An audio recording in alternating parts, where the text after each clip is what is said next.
Hello दोस्तों, स्वागत है आपका आपके अपने यूट्यूब चैनल एजुपुर में। तो दोस्तों, आज की हमारी वीडियो पॉलिटिकल साइंस के स्टूडेंट से रिलेटेड है, यानी ये पॉलिटिकल साइंस के बीए फर्स्ट ईयर के स्टूडेंट के लिए है।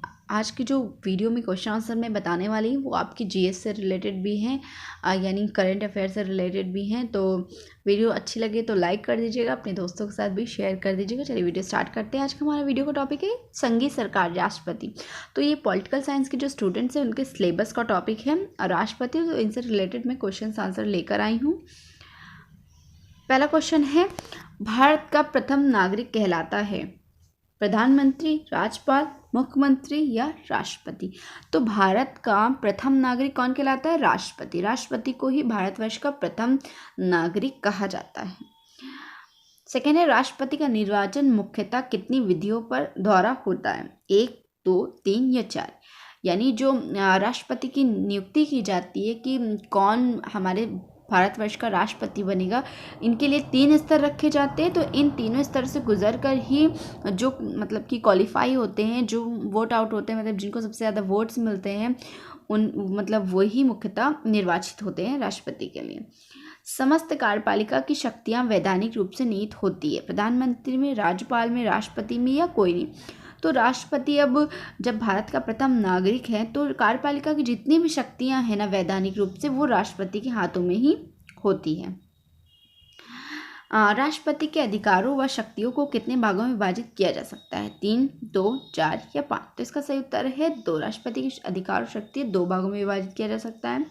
संविधान के किस अनुच्छेद के अनुसार संघ की कार्यपालिका शक्ति राष्ट्रपति में निहित होगी तथा इसका संविधान के अनुसार स्वयं या अपने अधीनस्थ पदाधिकारी द्वारा करेगा? 27वें, 32वें, 42वें या 53वें? तो 53वें संशोधन के अंतर्गत ये प्रावधान रखा गया था।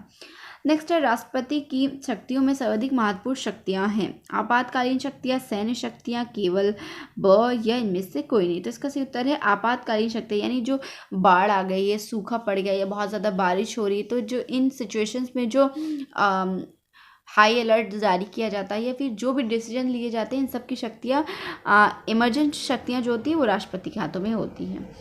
भारत के महान्यवादी यानी अटॉर्नी जनरल की नियुक्ति कौन करता है? राष्ट्रपति, प्रधानमंत्री, मुख्य न्यायाधीश या कोई नहीं? तो इसका सही उत्तर है राष्ट्रपति करता है। नियंत्रक और एवं महालेखा परीक्षा यानी कंट्रोलर एंड ऑडिटर जनरल की नियुक्ति कौन करता है? प्रधानमंत्री, राष्ट्रपति या उपराष्ट्रपति या कोई नहीं? तो इसका सही उत्तर है राष्ट्रपति करता है।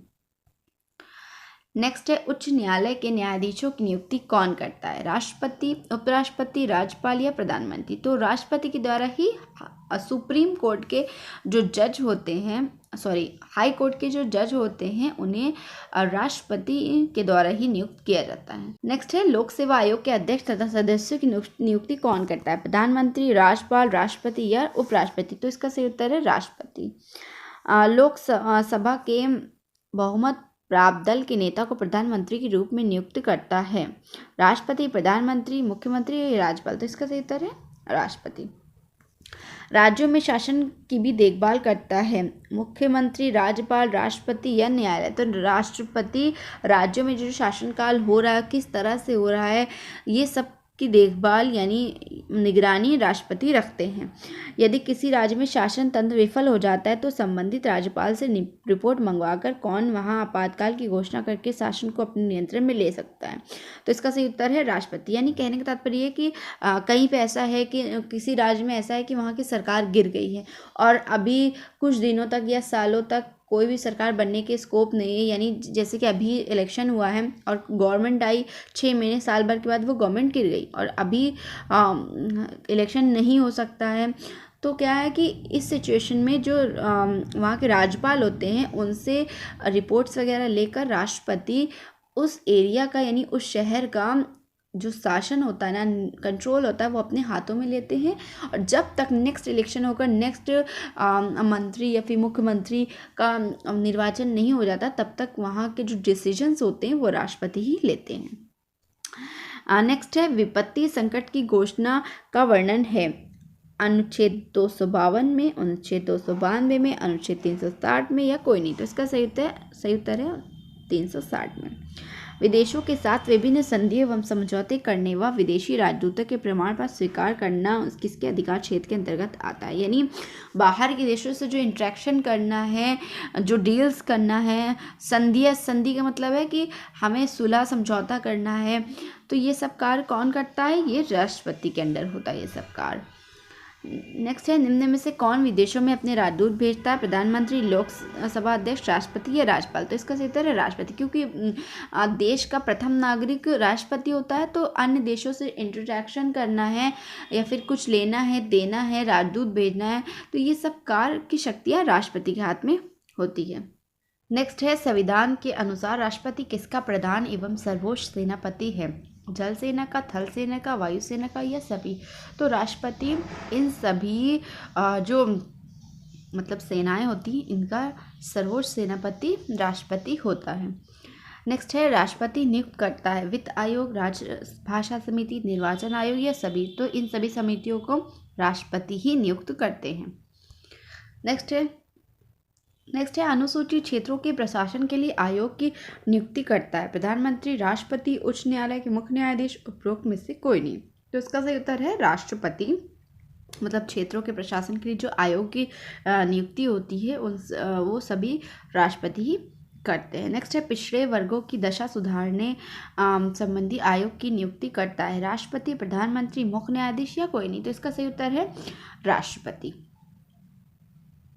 नेक्स्ट है, अंतर्राज्यीय परिषद की नियुक्ति करता है विदेश मंत्री, राज्यपाल, राष्ट्रपति या प्रधानमंत्री। तो अंतर्राज्यीय परिषद की नियुक्ति भी राष्ट्रपति ही करता है। नेक्स्ट है, राष्ट्रपति के प्रमुख विधायी अधिकार है संसद के कुछ सदस्यों को मनोनीत करने का अधिकार, अध्यादेश जारी करने व अधिवेशन संबंधी अधिकार, विधेयक का प्रस्तुतिकरण, स्वीकृति और राज्यों के व्यवस्थापन का नियंत्रण। ये सभी विधायी कार्य राष्ट्रपति के होते हैं। यानी वो संसद में जो सदस्य होते हैं उनकी नियुक्ति करना, उनके अधिकारों को मतलब कि उनके अधिकारों की रक्षा करना, अध्यादेश जारी करना, अधिवेशन संबंधी जो अधिकार होते हैं ये सभी कार्य राष्ट्रपति के हाथों होते हैं। नेक्स्ट है, राष्ट्रपति को राज्यसभा के लिए कितने सदस्य मनोनीत करने का अधिकार है, 12, 10, 8 या 4। तो इसका सही उत्तर है 12 सदस्यों को मनोनीत करने का अधिकार राष्ट्रपति के हाथ में होता है। राष्ट्रपति जिन्हें राजभाषा के लिए सदस्य मनोनीत करता है वे किस क्षेत्र में विशेष योग्यता अर्जित किए होते हैं, कला व विज्ञान, साहित्य व समाज सेवा या अवाबा दोनों या कोई नहीं। तो इसका सही उत्तर है अवाबा दोनों। यानी इन तीनों सेक्टर से जो नॉलेज रखता है, विशेष योग्यता रखता है, उन्हें ही राष्ट्रपति मनोनीत करते हैं। नेक्स्ट है, राष्ट्रपति व उपराष्ट्रपति दोनों का स्थान रिक्त होने पर किससे कार्यवाहक राष्ट्रपति पद सौंपा जाता है, भारत के मुख्य न्यायाधीश को, प्रधानमंत्री को, राज्यपाल को या उपरोक्त में से कोई नहीं। तो इसका सही उत्तर है भारत के मुख्य न्यायाधीश को। कहने का तात्पर्य है कि जब राष्ट्रपति या उपराष्ट्रपति दोनों ना हो, किसी कारण से मतलब उनका निधन हो गया है या उनकी जो सत्ता है वो चली गई है, मतलब कि गवर्नमेंट गिर गई है, बहुत सारे ऐसे आपातकालीन स्थिति होती है, तो इस स्थिति में जो उपराष्ट्रपति या फिर राष्ट्रपति का जो पद होता है वो भारत के मुख्य न्यायाधीश यानी सुप्रीम कोर्ट के जज के द्वारा मतलब फिर वो आता है। जैसे कि अगर किसी एरिया सिटी के प्रधानमंत्री यदि जैसे किसी एरिया के मुख्यमंत्री की गवर्नमेंट गिर गई है या फिर उनका निधन हो गया, कुछ हो गया, तब इस स्थिति में जो राष्ट्रपति होते हैं वो उस एरिया की सत्ता को कंट्रोल में रहते हैं। इसके विपरीत जब राष्ट्रपति और उपराष्ट्रपति दोनों नहीं होते अपने पदों पर, तब संपूर्ण भारत के जो सरकारी जो कार्य होते हैं, अधिकार होते हैं, वो सब कुछ मुख्य न्यायाधीश के हाथ में चले जाते हैं।